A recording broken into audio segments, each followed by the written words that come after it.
دا مختصر کوم دومره به وایم دا کلمتان دا چې کوم دی موصوف دی حبیبتان الی الرحمن دا یو صفت ده خفیفتان علی اللسان دا دویم صفت ده ثقیلتان فی المیزان دا دریم صفت ده موصوف سره درې واړه صفتین نه دا خبر مقدم ده سبحان الله وبحمده سبحان الله العظیم دا چې کوم دی مبتدا متأخر دی دي کې نو څه حکمت ده چې رسول کریم صلی الله علیه وسلم خبر مخکې ک سره د عام د نحوی قانون دا چې مبتدا مخکې وي دلته چې کوم دی خبر مقدم کړی سو وای په دې کې مطلب ته نقطه پکې حکمت پکې هغه تشویق د سامع دی مبتدا ته تشویق السامع الى المبتدا دی سامع شوقي کوي مبتدا ته سامع به خدای په خاطر د دوه صفاتونه ذکر کی د خپل د مبتدا په شی وي د یو بیا خاص کر صفاتونه درې صفاتونه نو دا ضرب د واوره د مبتدا مطلب پکې تشویق د سامع ده مبتدا ته چې سامع او مبتدا ته خپل ذهن کې کجای ورکی ځکه چې توجه دي وخت ورتنیوالی ذهن کې بیا تقارب وي کلمتان حبیبتان الی الرحمن د الله پاک کوم دی ډیر صفات دي دلته کې نبی کریم علیه السلام مبارک په ټول صفاتو کې دغه صفات ورکه چې رحمان دی د سیونه ویلې حبیبتان الی الرحیم حبیبتان الی العلیم نن حبیبتان الى الرحمن دا ورک ولی حکمت پکې څه دی حکمت پکې دا د اشاره کې دي خبره ته اشاره حکمت پکې هغه اشاره ده وساعت او پراخي دي رحمت دی باری تعالی ته چې د الله تعالی رحمت ډیر پراخه ده څنګه په عمل قلیل الله پاک ثواب جزیل ورکړي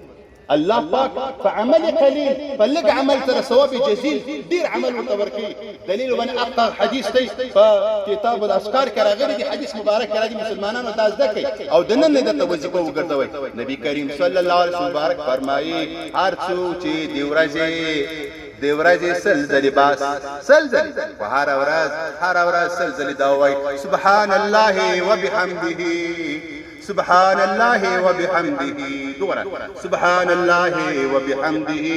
حتت خطاياه وإن كانت مثل زبد البحر سبحان الله طول گناهونه بل درته معاف کی اگر کدی دریاب د قفونو په مقدار باندې الله پاک رښتیا رحمان دی بالکل رحمان دی وګوره په عمل قلیل الله پاک ثواب جزیل ورکړي وایي ځکه دلته کې الى الرحمن ورکه خفیفتان اللسان دا خفیف دي په ځوابانی داسې ثقیل حروف پکې نشته ده چې لستلې په قاری باندې کوم دی مشکل وګرځي ثقیلتان فی المیزان په ترازو کې درنې دي ترجمه الباب مولوی صاحبانه تحتاج د ثقیلتان فی المیزان هلته کې کو د ونزع الموازین القسط ترجمه الباب دا ده ثقیلتان فی المیزان په ترازو کې کوم درنې دلته کې لږ زره دا ویل کېږي مسجع کلام راغلی سجع توافق د جملتین په حرف اخر کې ګوره کلمتان حبیبتان الی الرحمن اخر کې نون خفیفتان علی اللسان اخر کې نون ثقیلتان فی المیزان میزان کې اخر کې نون دا خو مسجع کلام او رسول الله د کلام مسجع نه کړی سجع به نه جوړي او دلته مسجع په خپل نو یاد ساتي دا په اشاره راغلی د خبره ته دا سجع ده او ډیره خوږه سجع ده خوږه چې رسول الله نه کړي چې مسجع کلام نه راوړي هغه دوه صورتونه یو هغه چې تکلفي سجع دي تکلف پکې زور وي او کلام مسجع جوړي دا نه راوړ ساده وګړي عام الفهم وګړي مسلمانان پويسي عوام پويسي سهل الفهم نو تکلفي سجع ناروا یا هغه سجع ناروا ده چې هغه متضمن وي ابطال د حق ده د شي کلام مسجع جوړي چې د حق مبارزه ور باندې کوي د حق مقابله ور باندې کوي کسجع الكهان د کاهنان نه دي د ساحران نه دي د جادوګران نه دي دا به د مسجع الفاظ جوړي عوام غولوي دا چې در باندې سوي دا در باندې سوي نو دغه سجن روا ده او چې کوم دغه څه نه غیر تکلفي نه وي افعال د حق باندې کیږي هیڅ پروا نه کوي ثقيلتان فی الميزان سبحان الله دا یو چې سبحان الله ده او دویم کلام وبحمده ده او دا سبحان الله العظیم دا د اول سبحان الله لپاره تاکید ده دا تکرار تر غلې برای تاکید او یاد ساتي د الله تعالی د باری تعالی دو قسم صفات یو تویل چې صفات اکرام بل ته ویلی شي صفات جلال بالفاظ دیگر د باری تعالی یو قسم صفات ثبوتیه، بل ته ویلی صفات ثبوتیه تحمیدیه، بل ته ویلی شي صفات سلبیه تنزیهیه. په وبحمده کې د کې اشاره ده صفات جمالیه او صفات ثبوتیه او تحمیدیه، او سبحان الله کې اشاره ده صفات جلال او دغه رنګه صفات سلبیه او تنزیهیه وته. خو دومره دی دا سبحان الله صفات جلال سلبیه تنزیهیه هغه مقدم کوم په بحمده باندې، دا مبني دی په نسب تبعی باندې، ځکه تخلی مقدمه یې پر تحلا باندې، ځکه سبحان الله وبحمده سبحان الله عظیم. یاد ساتئ امام بخاری رحمه الله دا د ډېر عادتونه دي، هم ټول چېرته ویلی سو، خو یو دغه عاداتو شریفونه د امام بخاري عادت شریف دا هم چې دی په خپل کتاب کې براعت الاختتام هم کوي، دی په خپل کتاب کې براعت الاختتام هم کوي، یعنې داسې الفاظ هم راوړي چې هغه قاري صاحب ته مشعر وګرځي په دې باندې چې یاره کتاب ماته کاري ختمېږي، کتاب ختم شو. هغه اول بخاری کې چې کله کتاب بعد الوحی ختمېږي بیا تر دې وکانه آخر شان هرقل، وکان آخر شان هرقل، آخر شان هرقل دا و چې ایمان رانه وړ، نو طالب ته پته چې بابا کې کان بعد الوحی ختم شو آخر لفظ. دلته کې امام بخاری سبحان الله ویلي، په دې سبحان الله وبحمده کې دا مش اشعار دی په اختتام دې کتاب باندې، ځکه حدیث مبارک کې راځي څوک چې مجلس وکي او په مجلس کې بیا اخر کې دا وایي سبحانك اللهم وبحمدك اشهد ان لا اله الا انت استغفرك واتوب اليك، د مجلس په اختتام کې بس څومره د مجلس کې او ته به خراب خبره ته نصیحت رسول الله تعالی. نو امام بخاری هم د سبحان الله والحمدلله دواړه راوړل چې بس قاری صاحبانو کتاب ختم شو، او الله پاک دې زمونږ او بل پکې امام بخاری ګوره دې ته اشاره کوي چې وقاری صاحب و مسلمان وروره لکه نن دې ما کتاب د ختم شو د الفاظ په اخر کې درته ولوستلو چې هغه مشعر په اختتام باندې دي، داسې وخت به راځي چې ستا عمر مم ختمېږي، ګوره داسې نسي ته به همیشه پاتې، داسې وخت به راشي چې ستا د عمر اختتام به هم وشي، نو عمر بقا نه لري، عمر ختمېږي،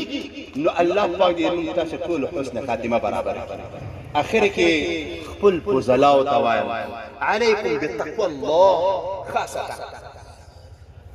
عليكم بتقوى الله خاصة في أي زمان وفي أي مكان، وإذا كنتم أمرتم وإذا كنتم قسمتم، کله چې یو امر کوي چاته الله نه به ویره، کله چې یو شی تقسیموي الله نه به ویره، کله چې فیصله کوي، کله چې علماء فتوی ورکوي الله نه به ویریږي، دې وخت به الله نه ویریږي. سعد بن ابي وقاص رضي الله عنه سلمان فارسي توای سلمان ذل قدر د وفات کیږي، ما ته وصیت وکړ، سلمان ورته وایي چې کله فیصله کوي د خدای نه وویریږه، کله چې تقسیم کوي د خدای نه وویریږه،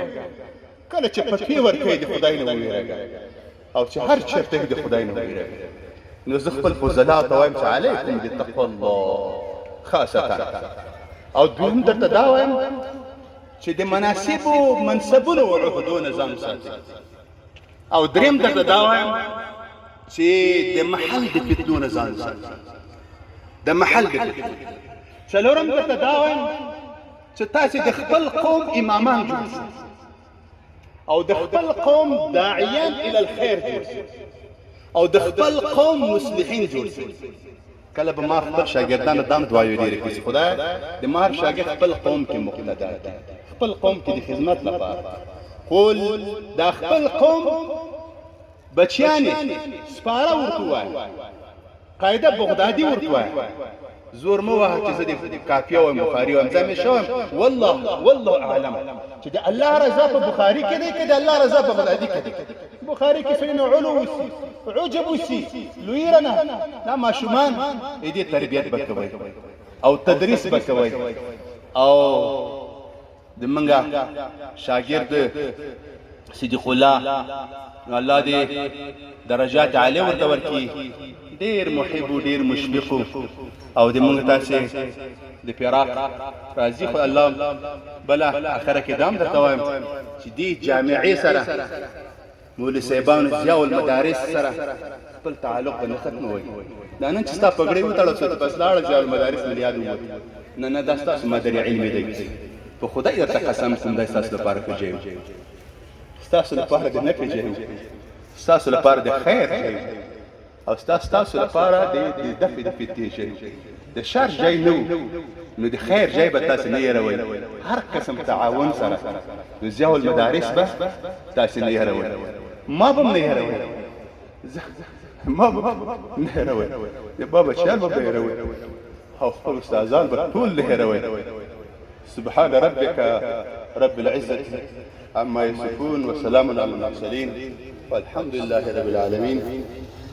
اللهم اهدنا فيمن هديت وعافنا فيمن عافيت